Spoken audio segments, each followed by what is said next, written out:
우리가 오늘 읽은 말씀을 가지고 전과 후라는 제목으로 함께 은혜를 나누고자 합니다. 제가 지하철을 이용할 때마다 지하철, 특히 도심에 있는 지하철역에 가장 많이 붙어있는 광고가 바로 성형외과, 그리고 크로스핏이나 여러 가지 필라테스를 하고 있는 그런 헬스장의 광고들을 많이 보게 됩니다. 그런데 이런 곳의 광고를 보면 늘 빠지지 않는 핵심 주제가 있습니다. 그것이 무엇이냐면 before, after입니다. 그 곳을 찾기 이전에 이 사람이 어떤 모습이었는데 우리 병원, 우리 센터를 통하여서 이 사람이 이렇게 됐습니다. 애프터를 꼭 사진을 보여줍니다. 그러면서 우리는 확실하게 여러분을 책임지고 여러분들의 변화를 일으킬 수 있습니다 라고 광고를 하는 것을 보게 됩니다. 여기에서 중요한 것은 분명히 그 사람의 비포, 애프터, 그러니까 전과 후가 무엇으로 나누어지냐면 그 곳을 찾은 그 시점을 기준으로 명확하게 전과 후가 나뉘어집니다. 그래서 어떤 곳은 여러분이 우리 병원, 우리 센터를 찾았는데 변화가 없으면 전액 환불해드리겠습니다 라는 문구를 통하여서 자신있게 우리는 여러분의 변화를 책임지겠습니다 라고 이야기를 합니다. 이와 같이 우리가 어떠한 변화가 있을 때 그 변화의 그 터닝 포인트라고 할 수 있는 분명한 기준점이 있습니다. 오늘 우리가 읽은 말씀에서도 이 예수 그리스도를 믿는 교회 그리고 성도들에게 있어서 중요한 변화가 있게 되는데 그 변화는 바로 내가 예수 그리스도의 복음을 믿음으로 말미암아 구원을 받은 그 시점, 하나님의 백성이 된 그 시점 전과 후로 나뉠 수 있습니다. 오늘 본문 말씀 1절 2절에서 바울은 서신의 대상을 향해 너희라고 표현합니다. 이것은 2인칭 복수 형태의 주어로 자신과 구별된 다른 대상을 지칭할 때 사용하는데 바울은 구원받기 전의 사람들을 구원받은 자신과 구별하여서 이야기하는 것입니다. 그 이유는 구원받은 자들과 구원받기 전의 사람들에게는 본질적으로 차이가 있기 때문에 그렇습니다. 그렇다면 무슨 차이가 있을까? 저는 오늘 본문 말씀에서 세 가지로 구분해서 말씀드리려고 합니다. 첫 번째는 신분의 차이, 두 번째는 존재의 차이, 세 번째는 행함의 차이입니다.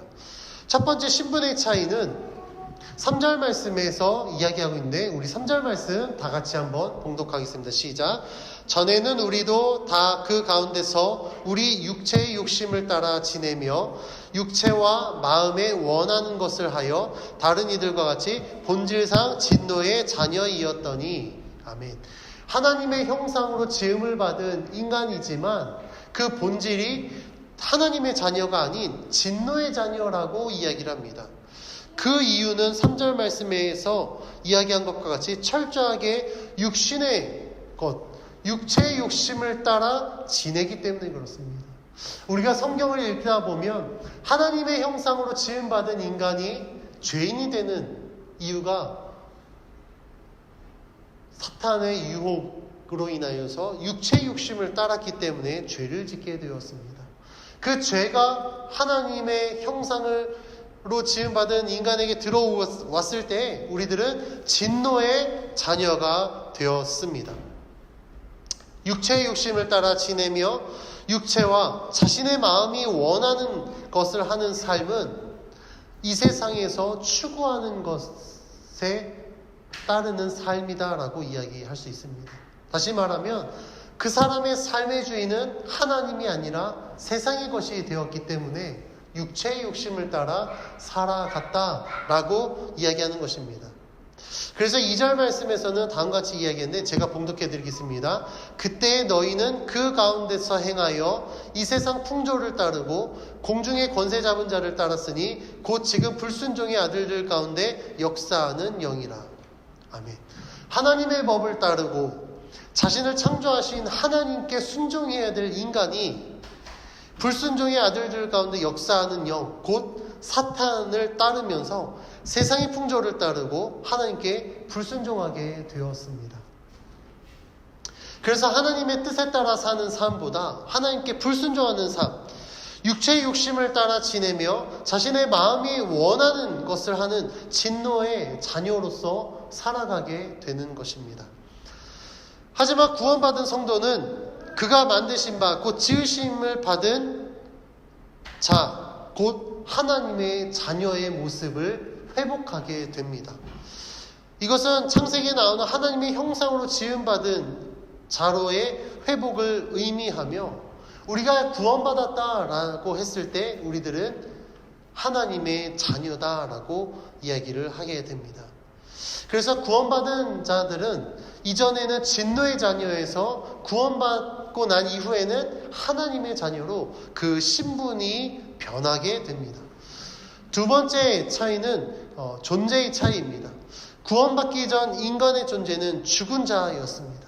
영적으로 철저하게 죽은 자였습니다. 그래서 1절 말씀에서는 허물과 죄로 죽었던 너희라고 이야기를 하면서 구원받기 전의 성도에 대하여서 죽은 자라고 표현하고 있습니다.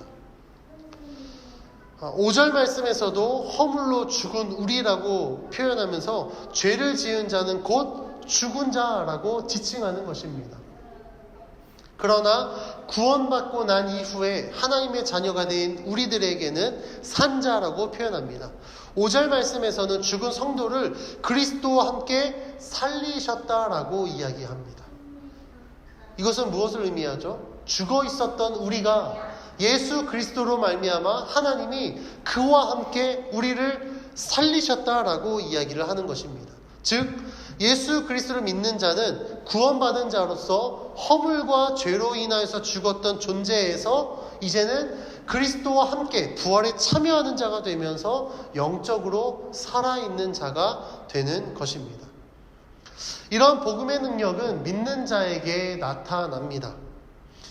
특별히 1장 19절에서 20절 말씀에서는 다음과 같이 이야기했는데 제가 봉독해 드리겠습니다. 그의 힘의 위력으로 역사하심을 따라 믿는 우리에게 베푸신 능력이 지극히 크심이 어떤 것을 너희로 알게 하시기를 구하노라. 그의 능력이 그리스도 안에서 역사하사 죽은 자들 가운데서 다시 살리시고 하늘에서 자기의 오른편에 앉히사. 아멘. 19절에서 믿는 자에게 베푸신 능력은 20절에 나오는 그리스도 안에서 역사하사 죽은 자들 가운데서 다시 살리신 능력, 곧 복음의 능력이자 구원의 능력을 의미합니다.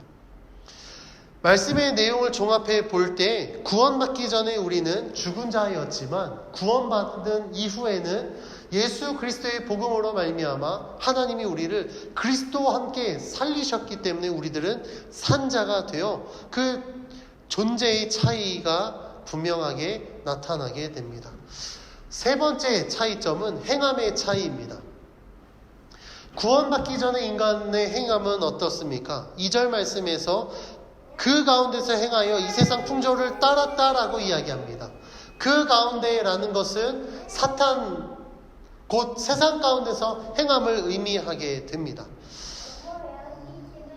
우리가 사탄 가운데 행하였을 때 우리들은 불순종의 아들들 가운데서 역사하는 영, 공중권세 잡은 자, 그 가운데 행하는 것을 의미하게 됩니다. 하나님께 순종해야 될 존재로 지으심을 받았지만 우리들은 하나님께 불순종하는 순간 누구에게 순종하냐면 바로 사탄에게 순종하게 됩니다.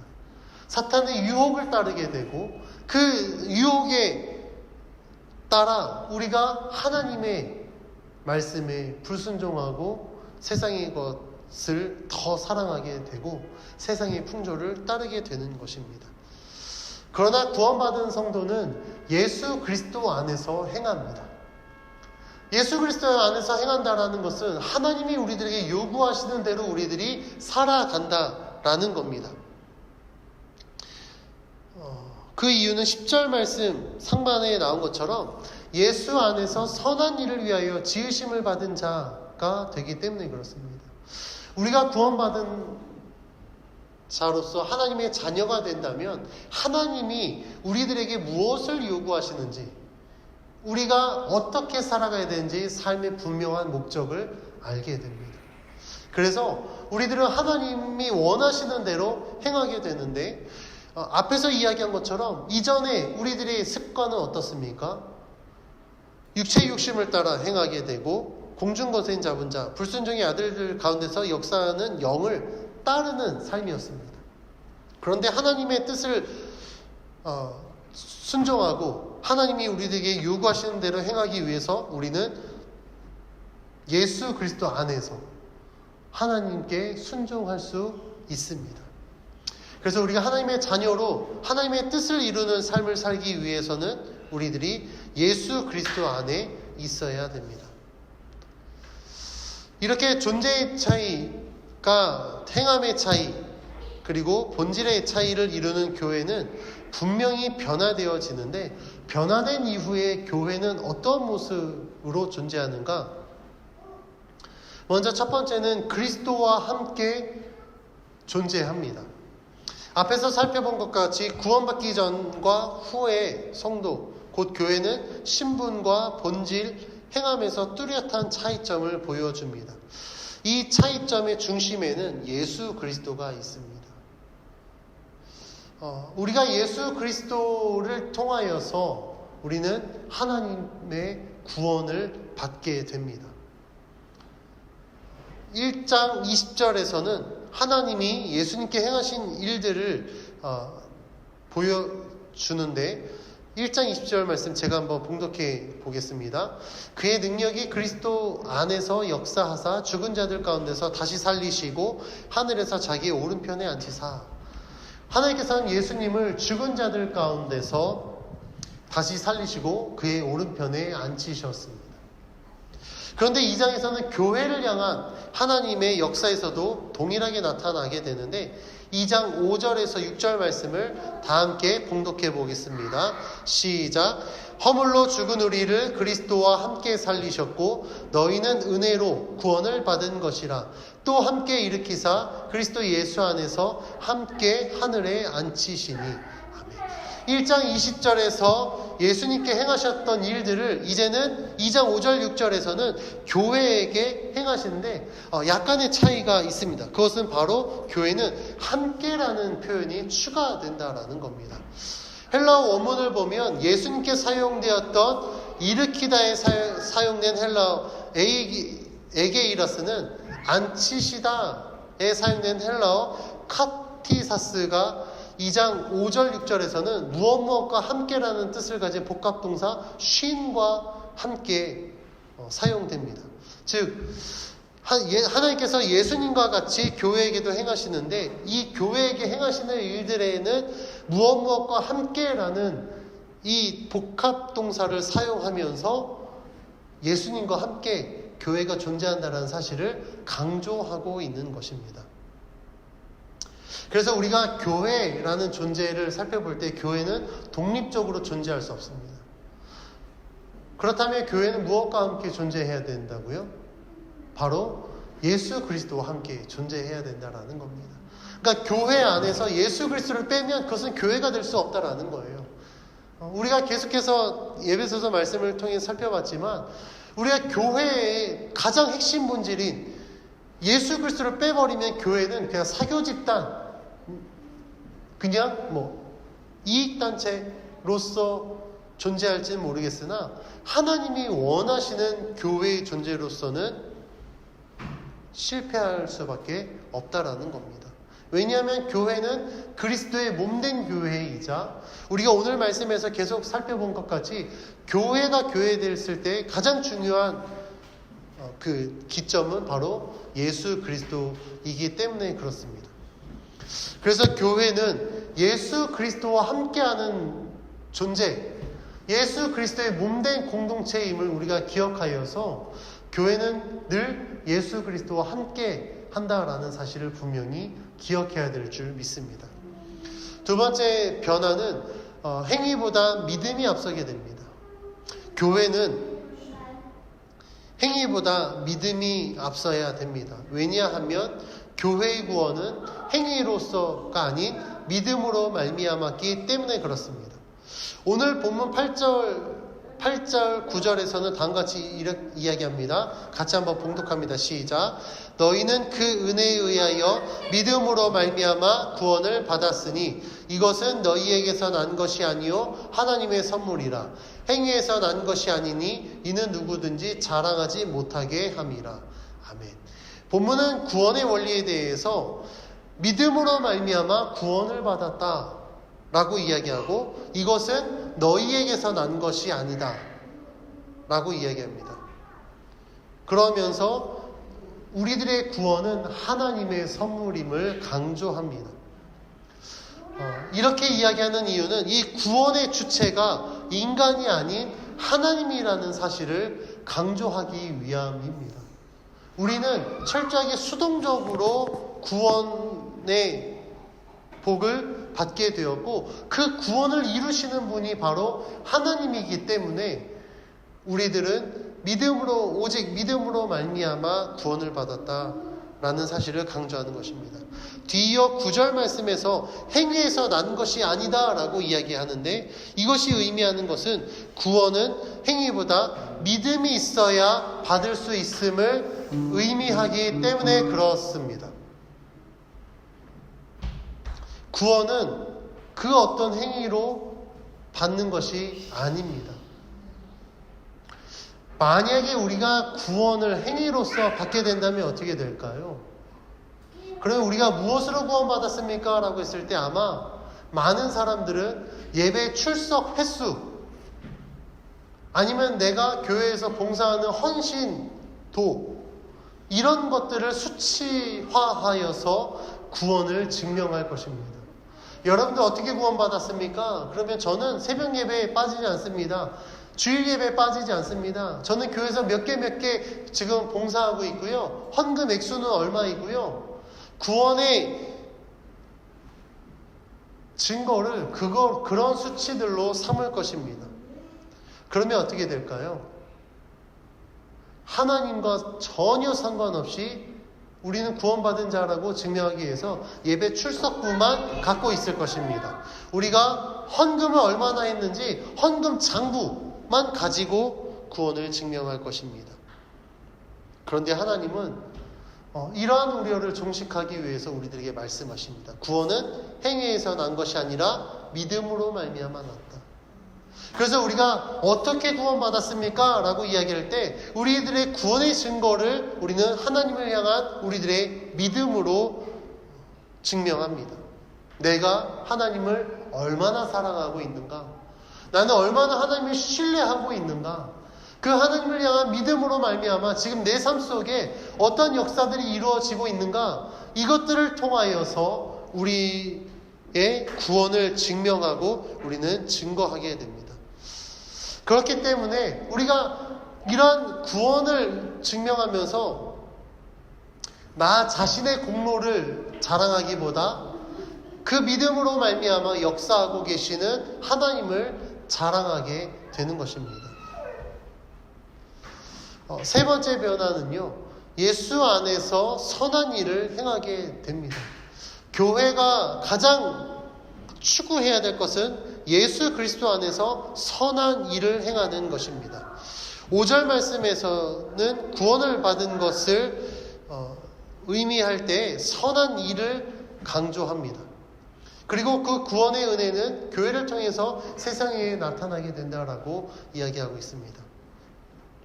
7절 말씀에서 은혜를 증거하는 교회의 사명에 대해서 이야기하는데 우리 다 같이 7절 말씀을 함께 봉독해 보겠습니다. 시작. 이는 그리스도 예수 안에서 우리에게 자비하심으로써 그 은혜의 지극히 풍성함을 오는 여러 세대에 나타내려 하심이라. 아멘. 앞에서 이야기한 것과 같이 하나님은 은혜로 구원하신 교회를 통하여서 그 은혜의 풍성함을 나타내기를 원하십니다. 하나님은 그 은혜의 지극히 풍성함을 오는 여러 세대에 나타내기 위해 그 전에 예비하셨고 지금 구원을 통하여서 그것을 이루고 계십니다. 이것은 우리가 하나님의 구원의 계획은 이미 그 전에 계획되어졌고 약속하신 대로 이루셨을 뿐만 아니라 앞으로도 계속해서 그 구원을 이루어 가심을 알 수 있습니다. 그래서 구원은 지금도 현재 진행형입니다. 그리고 앞으로도 계속해서 이루어져 감을 우리는 분명히 기억해야 됩니다. 그러니까 구원은 역사적으로 단 한순간에 그냥 딱 끝난 것이 아니라 지금도 우리가 살고 있는 이 시대에도 꾸준히 역사될 뿐만 아니라 다가올 미래 세대에도 여전히 이루어질 하나님의 역사다라는 것입니다. 이러한 구원의 역사를 이루기 위해서 하나님은 지금 교회를 부르셨습니다. 그리고 그 교회에게 이러한 사명을 부여하시고 교회가 그 사명을 감당하기를 원하십니다. 우리가 이 사명을 감당할 때 분명히 기억해야 될 것은 예수 안에서 선한 일이다라는 겁니다. 우리가 예수 안에서 선한 일을 행할 때 그 선한 일들을 통하여서 궁극적으로 우리가 이루고자 하는 목적은 하나님의 구원을 이루는 것입니다. 우리는 오늘 본문을 통해서 구원받은 교회의 모습을 함께 살펴봤습니다. 교회는 구원받은 존재로서 구원받기 전과 후가 분명한 차이점을 두게 됩니다. 서론에 이야기한 것과 같이 분명한 그 변곡점을 통하여서 그 전과 후가 전혀 다른 존재가 된 것처럼 우리는 구원의 시점을 통하여서 교회는 구원받기 이전과 이후가 분명히 변화를 이루게 됩니다. 그 차이점은 신분의 차이, 존재의 차이, 행함의 차이입니다. 이러한 차이가 일어나게 된 가장 큰 것은 우리가 구원받기 이전에는 사탄의 권세로서 진노의 자녀의 삶을 살았지만 이제는 예수 그리스도를 믿음으로 말미암아 우리들의 삶의 목적을 수정하고 방향을 수정하여서 하나님이 원하시는 뜻대로 살아가기 때문에 우리는 하나님의 자녀가 되는 것입니다. 그런데 여기서 우리가 고민해야 될 것은 교회가 구원을 받았다고 하면서도 여전히 구원받기 이전의 모습을 벗어버리지 못했다면 어떻게 될까요? 그것은 굉장히 심각한 문제를 일으키게 됩니다. 교회라고 하면서도 하나님의 선한 일, 예수 그리스도 안에서 선한 일을 행하기보다 세상이 요구하는 것대로 행하기 때문에 그렇습니다. 세상을 하나님의 복음의 진리로 변화시켜야 될 교회가 세상보다 더 변질되어져서 교회 안에 하나님을 믿는 하나님의 자녀된 성도들이 세상보다 더 교만하고 더 욕심되고 더 타락했다면 누가 이 세상을 변화시킬 수 있겠냐는 겁니다.